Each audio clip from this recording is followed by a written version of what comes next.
You may have heard of or even played Liero, a real-time combat game released for DOS in 1998.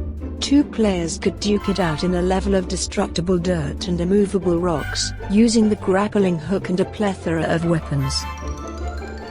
Originally the game was played on a split screen while sharing a keyboard with your opponent.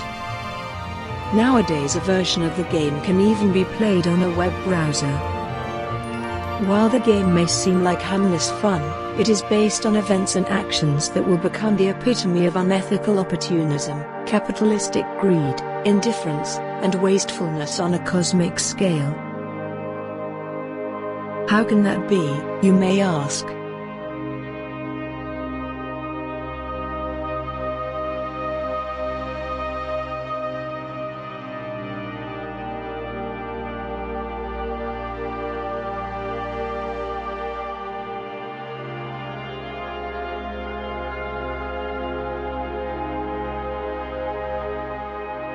Were you to encounter a person from the future, how would you react? Not many of us may experience it firsthand.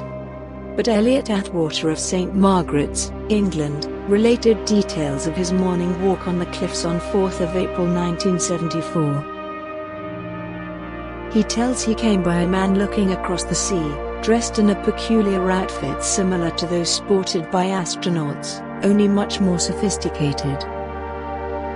The man greeted him warmly with a thickly accented English, and upon questions of his apparel came to confess that he was, in his own words, an L-unit operator from the future.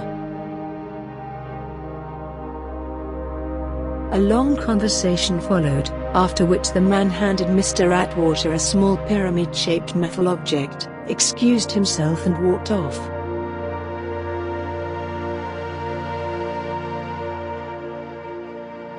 On returning home, Mr. Atwater wrote down what he could remember of the conversation. He contacted a local circular about his odd encounter, and soon became a minor celebrity based on his account, both lauded and jeered at for voicing out his experience.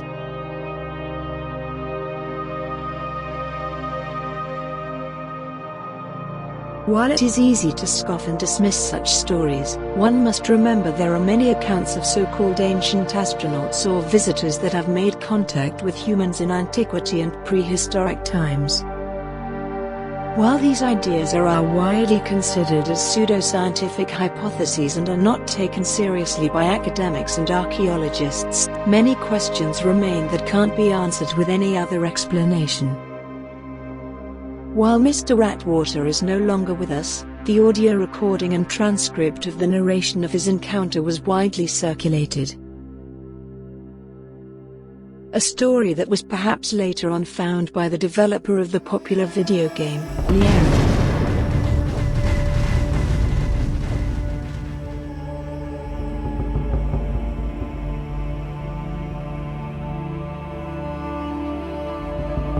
What was the message of the strange man in the spacesuit? What was the pyramid-shaped object he gave Mr. Atwater? What does it all have to do with Liero?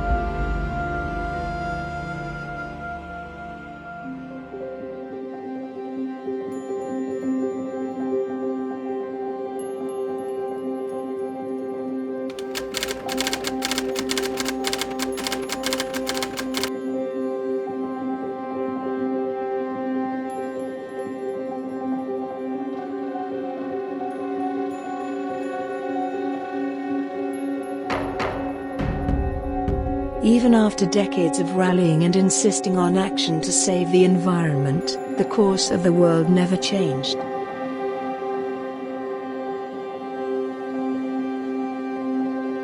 The very soil was already irreversibly contaminated, crop production had dwindled.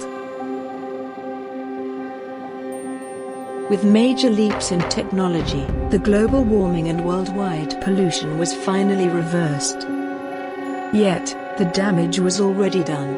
Despite the major technological leaps, The condition of survival for the humanity was to learn to live more modestly. Some proposed to whisk the whole humanity away to another habitable planet. Those executing these plans quickly realized the absurdity of their scale. Humanity being a slow learner, real solutions were needed. To avoid universal extinction, the polluted topsoil would need to be replaced.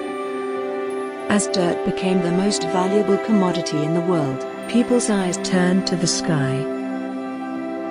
Out there were dozens of known potentially habitable exoplanets, with potentially eligible pure soil.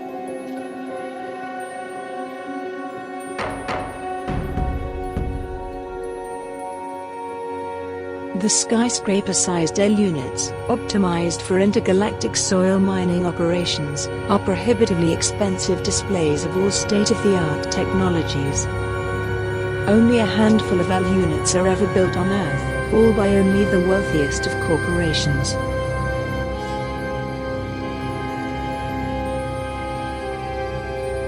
Additional L units would be constructed on the exoplanets by harnessing the local resources found in the mining operations and utilizing the latest replication and printing technologies installed. Only L unit operators with a very particular genetic makeup would endure the one-way trip to outer space. They would have to withstand prolonged effects of loneliness and isolation. More operators were accepted from a small northern state of the United States of Europa than anywhere else in the world.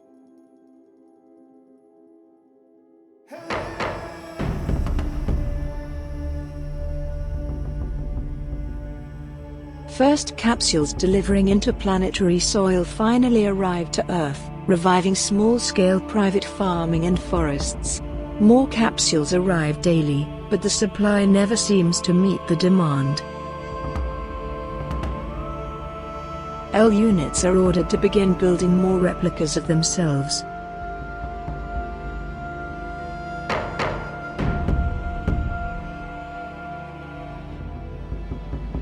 Despite their life-prolonging medical procedures, the first operators die of old age, but the work is carried on by their clones. Although approximately 100 semi-autonomous L units are linked to a single operator, the demand for fresh soil is still not being met. Construction of even more L units is authorized. Some operators try to ride a reversed portal back to Earth, but they are never heard from again. At the same time, many facilities detect ripples in the space-time continuum. It is speculated that the returning operators have ended up in wrong time or dimension.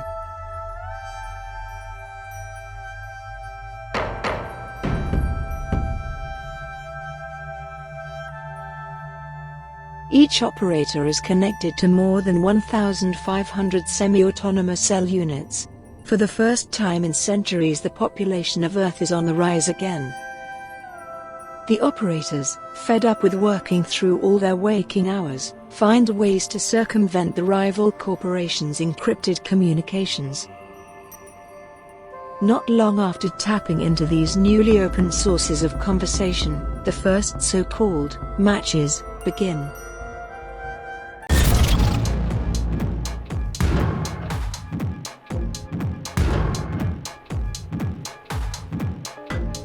To alleviate the monotonous nature of their daily regime, the operators would place personal wagers on death matches or battle royales between their respective L units, deep beneath the surface of the exoplanet they were mining on. The corporations are shocked to learn that their operators are fraternizing in this fashion, but also realize there is very little they can do about it. Even with regular mining, there were hazards and losses to the fleet, and these battles, while frivolous and wasteful, really seemed to boost the operators' working morale. As an L unit operator decided to broadcast the matches as an open feed, these modern-day gladiator fights were soon picked up by a broadcaster, gaining a massive following on Earth.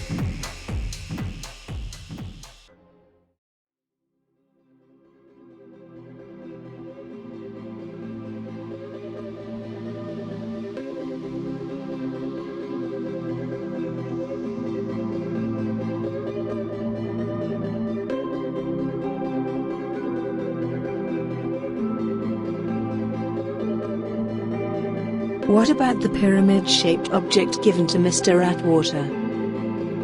As the computer technology has advanced, enthusiasts have been able to identify the object as a data storage, and have been able to access the immense amount of data stored in it. Our technology is not advanced enough to parse even a single file, but amazingly enough, the metadata of these files can be converted into regular audio-video files. You guessed right. The pyramid contains hundreds of death matches compressed to a simplified 2D iconography with a striking resemblance to the appearance of the popular video game, Liero.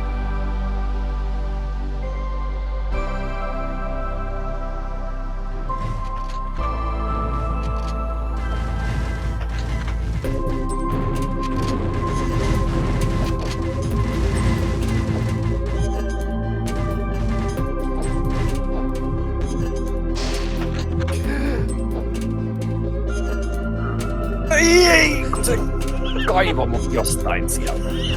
Ilmastautin palkinnoksi. Hyvä.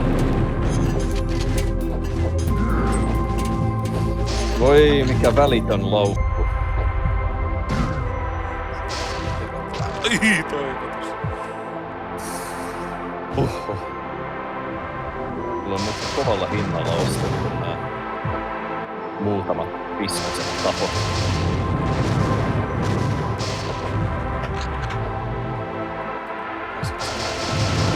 Death Starin lähdösarvoa kaipaa.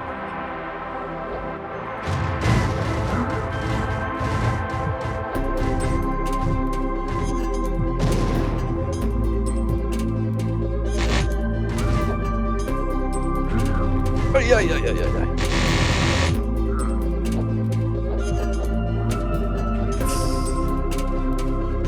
For the sake of raising awareness about the future of Earth, we have decided to release all these files to the public. We have given you the truth. Do what you will. Welcome to Wormageddon.